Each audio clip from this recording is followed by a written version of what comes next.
Nearly a year ago, RiverLink turned over tolling operations to a new company and claimed that the transition would improve on previous problems. But in this WDRB Investigates, Dalton Godby and Marcus Green discovered there's still no way to tell if the company is fulfilling its promises. Nearly 100,000 times a day, cars and trucks cross the toll bridges in Louisville. And for many of those who are tolled for crossings, there are frustrations. It's very frustrating. You know, I'm frustrated, every day. Marvin Taylor is just one of the people dealing with issues from RiverLink and says he won't cross the toll bridge unless he has to. I haven't crossed the bridge because I crossed the 2nd Street Bridge. I work over there and I crossed the 2nd Street Bridge. But when they're closed, I was forced to go across there, and it wasn't no more than 5 or 6 times.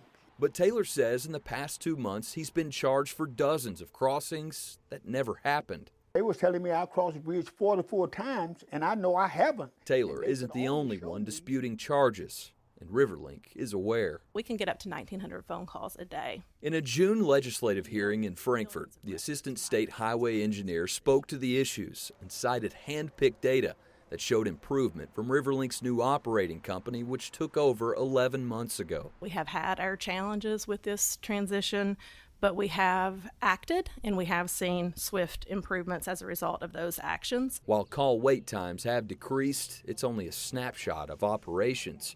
Despite numerous requests from WDRB, Kentucky and Indiana agencies have not provided operations reports since November.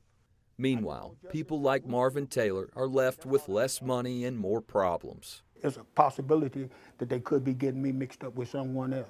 And some hope that the company will sort out the issues. I'm the type of person, if I did something wrong, I'm man enough to own up to it. If you want something from me, ask me, and I'll be more than gladly to give it to you, but don't take it from me. Joined now by WDRB digital reporter Marcus Green. Marcus, you've been covering RiverLink bridges since they opened in 2016. These records, these documents are important. Why are they important to have in the public realm? Well, they're important because they're really the most comprehensive reports showing how RiverLink actually works. They not only include specific data on things like call wait times and email responses, but they show risks and other concerns that are identified every month, and without them, we really have to rely on hand-picked data that's provided by the states, and while that data might be accurate, it doesn't tell the full story. Lawmakers are obviously connected with these issues. We just saw that the state highway director was testifying in a committee in Frankfort.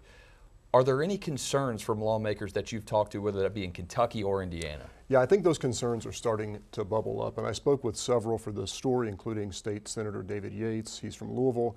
He says there needs to be more transparency so that drivers know exactly how the toll bridges are operating. And just this afternoon, I spoke to Senator Jimmy Higdon. He's the chair of the Transportation Committee on the Senate side. He told me he wants to bring the new operator before his committee as early as September. You recently asked Kentucky's Attorney General to determine if the Kentucky Transportation Cabinet is violating the Open Records Act. That's right here, Marcus. It is. You submitted that. Have you gotten a response? We did. Not a response yet. We filed this appeal last week. We're simply asking for Attorney General Russell Coleman's office to rule in our favor. We believe these reports, to the extent that they have been submitted, ought to be released so that the public has a fair understanding of how RiverLink is being operated. As it stands right now, we just have no reports for the entire year. All right, Marcus, we'll certainly keep our eye on this issue, whether or not this new operator is making those improvements that they say they are. Thank you.